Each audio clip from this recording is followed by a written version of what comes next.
Welcome back to Curd Zone, Episode 7. My name is Sergio, and I'm your host. Before I get started with this week's podcast, of course, I have to read my disclaimer. This podcast may discuss sensitive topics, including CSA, so listener discretion is advised. This podcast discusses experiences of abuse, violence, suicidal ideation, and CSA, which may be distressing to some listeners. The content provided is for informational and educational purposes only. It is not a substitute for professional advice. If you or someone you know needs support, please seek help from a qualified professional or contact your local helpline in your area. Now, this particular week, I thought I would discuss what is gaslighting. Gaslighting is a common form of emotional and psychological abuse. It can be used as a tactic in grooming children for abuse. The term comes from Gaslight, from a 1944 movie where the technique is used by the character. Gaslighting is sometimes also called crazy making. Gaslighting is used to make the victim as if they're going crazy.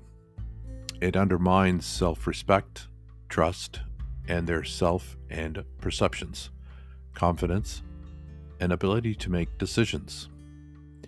Gaslighting gives the abuser power of the victim's view of the reality of situations and, most importantly, over the reality of the relationship.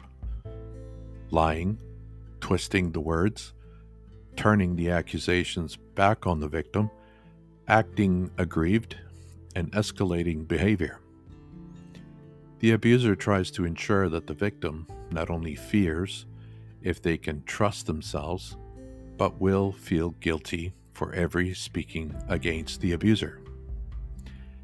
In the context of childhood sexual abuse, the gaslighting is often used to convince the victim of all the abusive behavior are fine, normal, and an expression of love.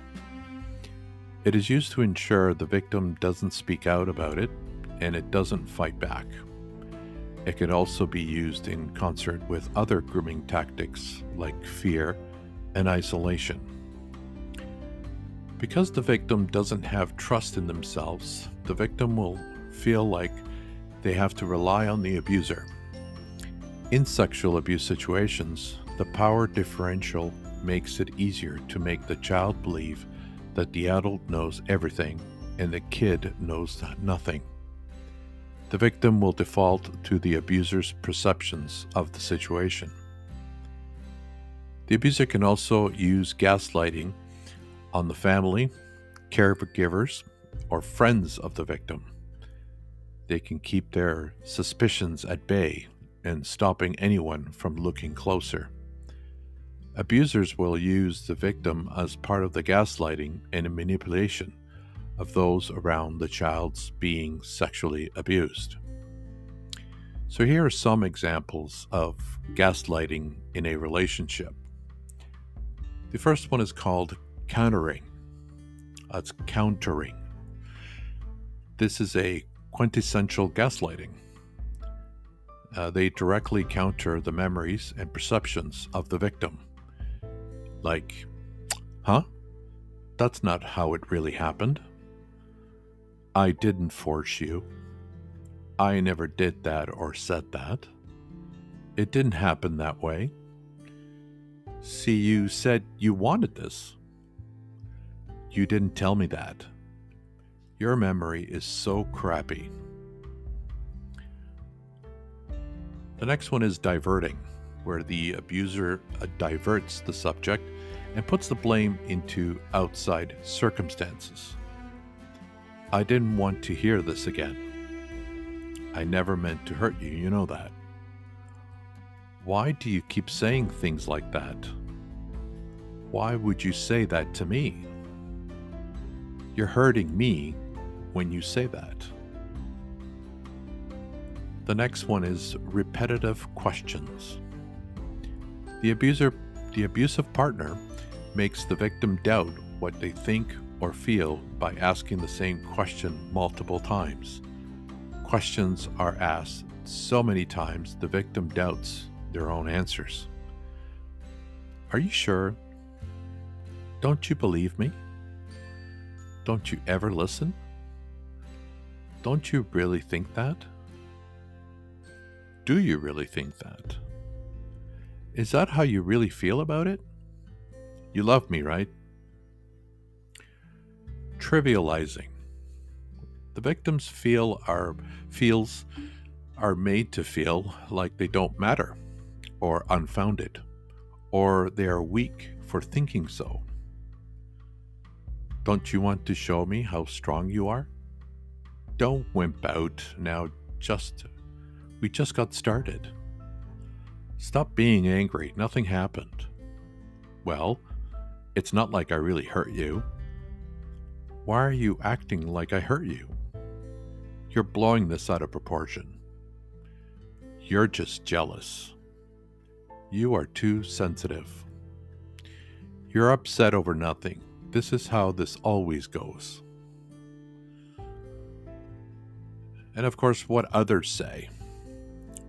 The abuser tells the victim what other people think about the victim, the abuser, and or the situation of a whole. Everyone knows you want it. I'm just the one who gives it to you. Everyone sees you as I'm supposed to insert or derogatory term. So for this purpose, I'm going to use everyone sees you as a bitch. I heard your father talking about you, and he said this about you. Now, you can substitute father for a loved one or whoever was your abuser. No one would ever believe you in any way. No one else would ever love you. People have been saying hurtful lies behind your back. They don't actually like you, they just put up with you. This is how everyone shows their love. Right, by abusing people. Withholding. The abuser pretends they don't understand what the victim is saying, acts ignorant to the harm and emotions pretend. No one else can understand our relationship. Just trust me. Oh, great. You got that from a family member or a friend. That's what other people want you to think. That's what they say, but we know what's really going on, right? You can't believe what other people tell you. So how does gaslighting make you feel? Well, you're frequently second-guessing your ability to remember things. It's hard to make decisions. It's hard to trust your own judgment in given a choice. You choose the judgment of the abuser. Something is off about your father, teacher, sibling, uncle, etc. You can't quite explain or pinpoint what. They make you feel confused and disoriented. You feel guilty for not feeling happy. You feel isolated, hopeless, and misunderstood. You feel like something is wrong with you or you're going crazy. You feel like you have to hide what the person does to you. You feel like you are constantly overreacting or too sensitive in quotations. You feel threatened and on edge around this person. You find yourself needing to apologize all the time for yourself.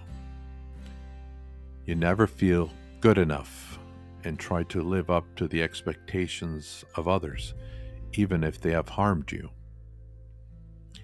You're always apologizing for how the person's behavior. You're always apologizing to the person. You're scared to speak up or express your emotions, so you stay silent. I can honestly tell you, out of these 16 things that I've just read, that I have faced and felt a good 14 of them, because that's how I was made to feel. So next is healing from gaslighting.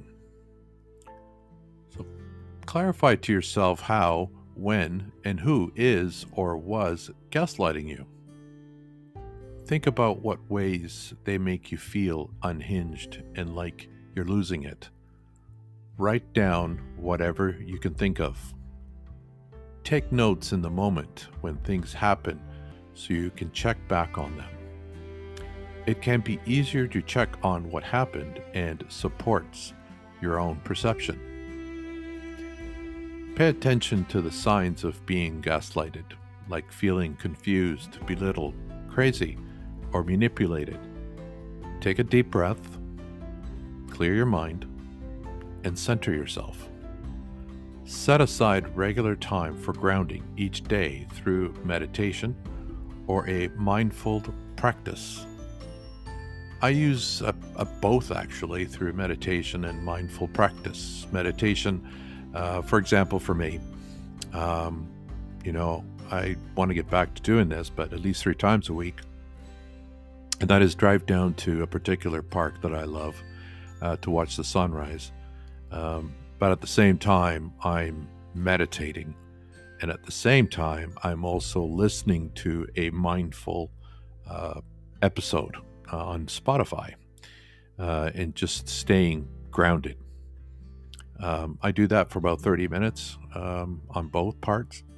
And I tell you, it never believed in this stuff, but it does work. As long as you try to clear your mind and stop that voice from chatting, talking, screaming.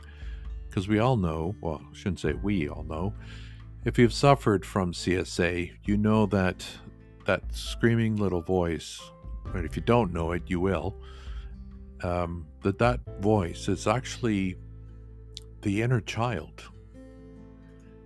I learned that from particular sessions that I've taken through the Gatehouse. And over time, that voice tends to calm down, depending on the situation, or if I feel like I'm being gaslighted, or if I feel like I'm not in a safe place, then that voice just gets louder and louder and louder. Trying to think back. Here we go. So when possible, separate yourself from the abuser and those who support them. When I say separate, like I have, I've separated myself from not only the abuser, who is no longer alive, thank God, rotting hell, but also those who supported them.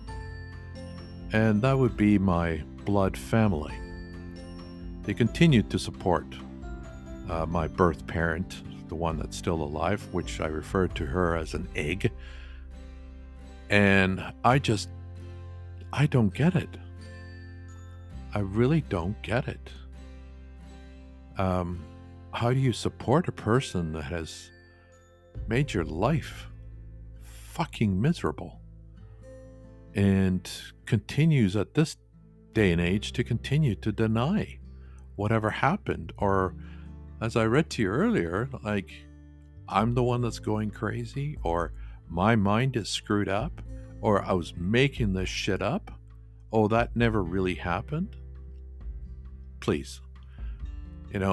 I don't think I'm going to wake up one morning as a child and go, I think today is a good day to start, and just saying shit like I've been abused sexually. Yeah, no, that doesn't happen. So I strongly recommend that if you are a survivor of childhood sexual abuse, that you immediately separate yourself, number one, from your abuser. And I mean separate yourself in the sense of, do not stay in the same home. just move out somewhere to maybe a friend's place, or another relative that is not supporting this person. Just seek help, you know. Maybe go to a particular a place where you are made to feel safe. That is the main thing here, is to go somewhere where you are made to feel safe. You know, seek connections with those who offer support. Form a new relationship and support networks. Support groups, like I mentioned, the Gatehouse has support groups.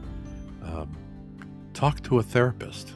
The therapists but you need to find a therapist that has experience or has had experience in dealing with CSA. I think that's the key thing. You can't just pick any Tom, Dick, or Harry as a therapist.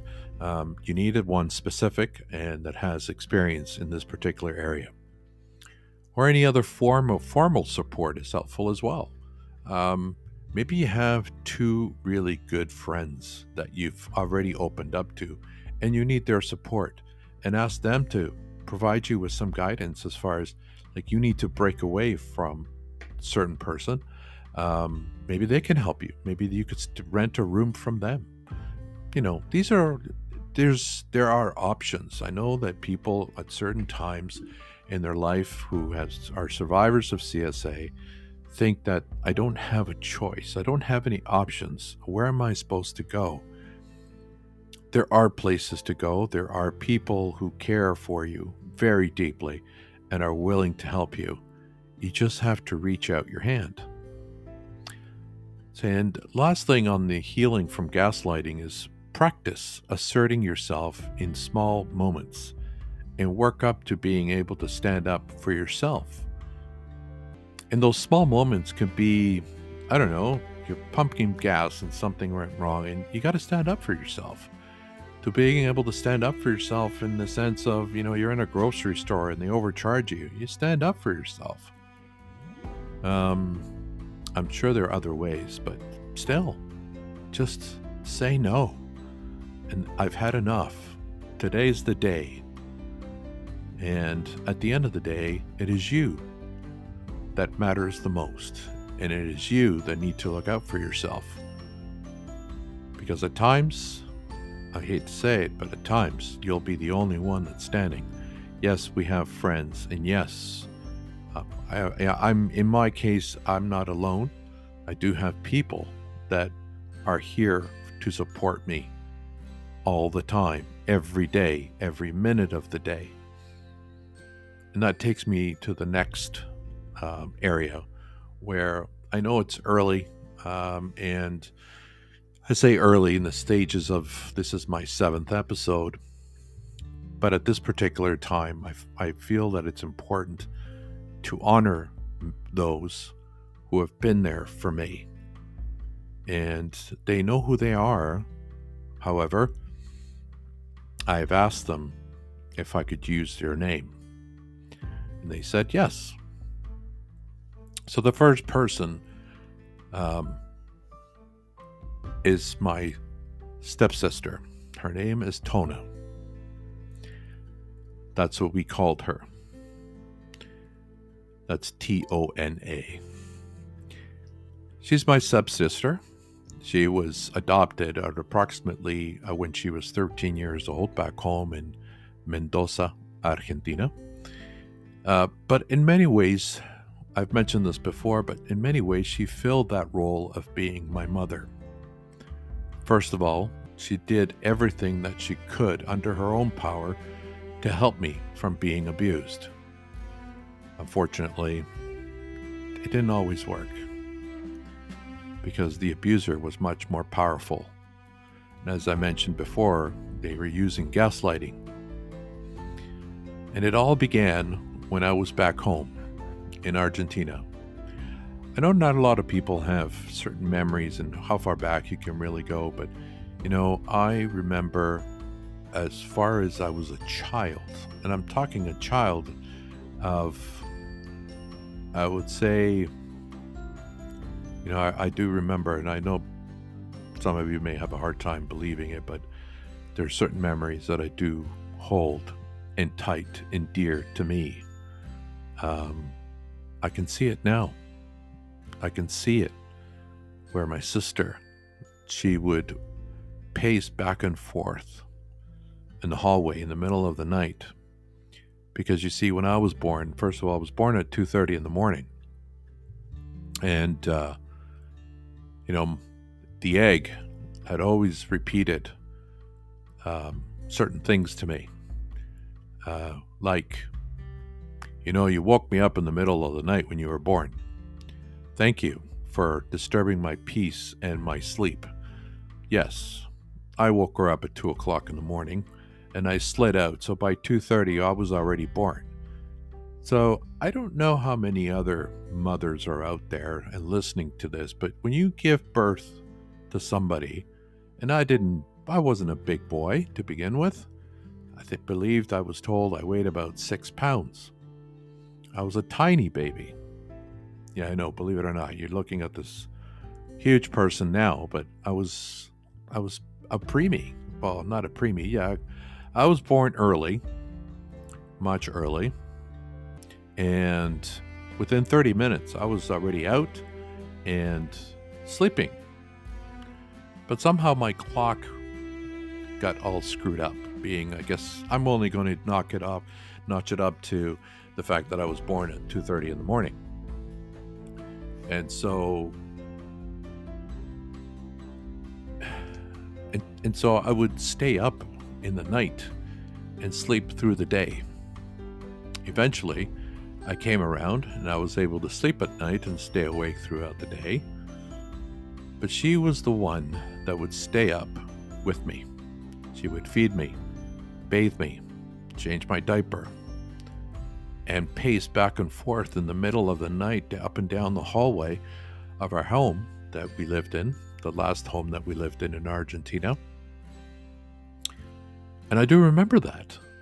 At times I was crying, at times I was not, but I was just awake, just there.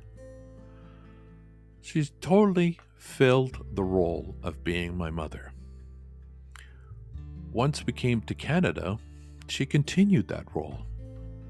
She walked me to school, walked me to the school bus.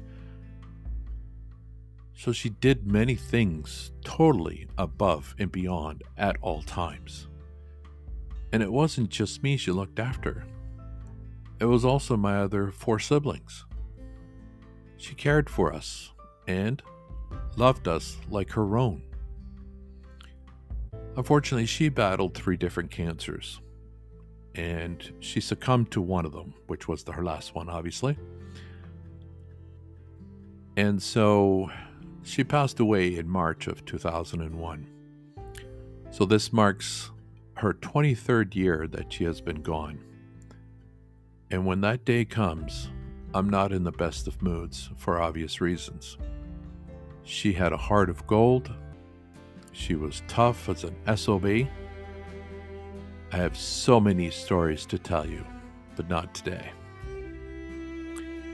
She has a beautiful daughter who resides in Vancouver, British Columbia, and she, last year, had a daughter of her own.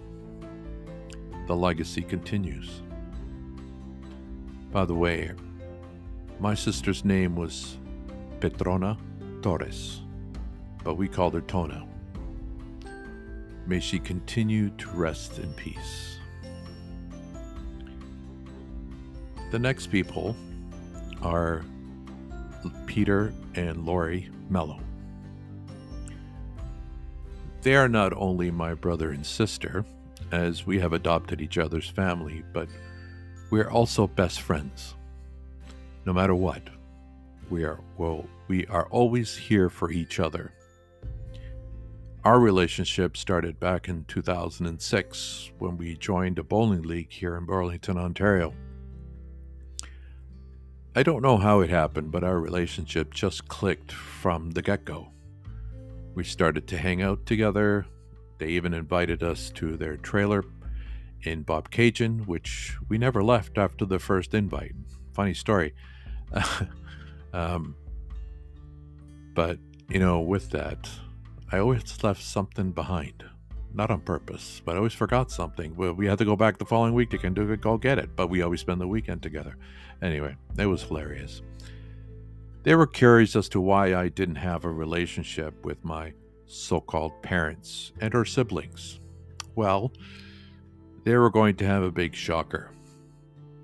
Once I disclosed to Peter first about my past and being a survivor of CSA, Peter was and still is a very understanding person of it. And he has always treated me like a brother and not someone who is damaged.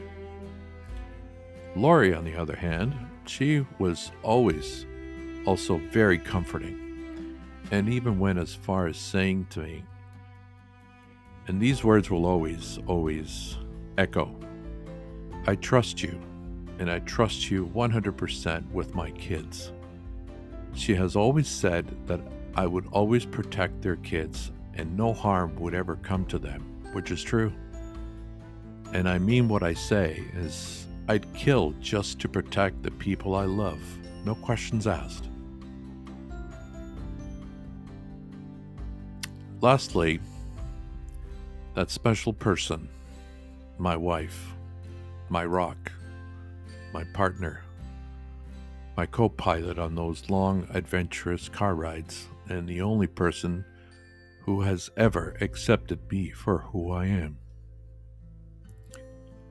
I disclosed to her early on in our relationship that I was a survivor, and she was accepting of me. She made me feel safe right from day one. She has never veered from that. She is a beautiful person inside and out. 18 years married, 19 years together. She's been my rock throughout my journey. And she's been my rock when I was assaulted 4 years ago. I won the lottery back in 2005 when we met, and I thank the man above for bringing us together. I truly hope someday I'll be able to repay what you have given me. As we come to the end of today's episode, once again, I want to extend my deepest gratitude to each of you for joining me in this important conversation about childhood sexual abuse, and in this case, the gaslighting. It is not an easy topic to discuss, but by shedding light on these issues, we take a step towards healing and understanding. To all survivors who are listening, your strength and resilience inspire us all. Remember, you are not alone. I am here with you, and there is hope for healing. Let's continue to support and uplift each other as we navigate our individual journeys. Thank you for lending your ears and hearts today, and until the next time, please take gentle care of yourselves.